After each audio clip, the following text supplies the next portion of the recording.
Hey, good morning, everyone. Hope you're doing well. Had a great conversation today on Clubhouse around team leads and team agents and what really incentivizes an agent to go out and succeed and really crush their goals. And from a team lead standpoint, I think this is something that a lot of people struggle with. It's something that I've personally have struggled with, and that is that we want more for our agents than sometimes that they want for themselves, or we want more for them than what their real goals are. And I think as team leaders, we kind of get lost in that sometimes.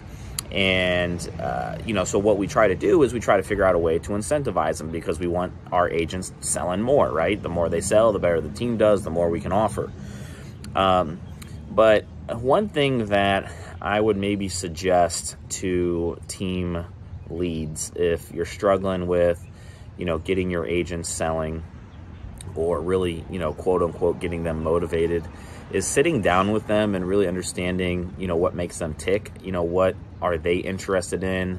What are their goals? What's their family dynamics? Because one of your agents may be okay and comfortable making, $40,000 a year or $30,000 a year because of their family situation. Other agents may want to go out and sell to make $200,000 a year. And that's something that's really been a challenge for me, is just, understanding what each and every agent wants out of the situation and opportunity of what is real estate, right? Being a realtor. So I would suggest that. The other thing I would suggest is just really looking at your business model of how your team operates. You can operate as a small team with high producing agents, and there's going to be a certain set of issues and things that you're going to have to deal with there. Or you can be a larger team with more agents, and at that, when you do that, it's always going to be the 80-20 rule, right? Your top 20% is going to do the majority of the business. Are you okay and comfortable with that? One thing that I've learned from my coach is there's always going to be issues, and there's always going to be problems to solve. Whether you're a solo agent, a small team, a medium team, a big team, a large team, whatever the case may be, there's always going to be issues and problems that you're going to solve.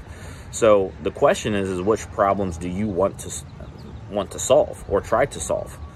And I think that may help you as a team lead determine, ways of incentivizing your agents, expectations of your agents, and it may help you with where you kind of want to get to.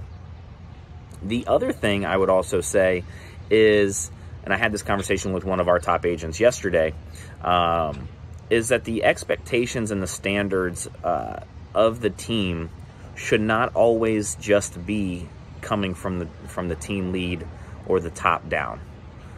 I believe that your number one agent, your number two agent, your number three agent, your number four agent, however many agents you have, they need to be a voice of the team as well. And they need to hold agents to standards that they feel, right? Your number one agent should be hopefully reaching out and helping and encouraging and inviting, the agents that may not be consistent, that may not be producing at the level that they want. Hopefully your top agents are reaching out to, the agents that aren't really performing, and just inviting them to shadow them, make calls with them, prospect with them, go on listing presentations with them, and having your top agents help you set that standard. I think that is a key piece as well. And when you don't have that, that's where sometimes culture will start to slack a little, right? So those are just a couple points from today's conversations. I hope those help.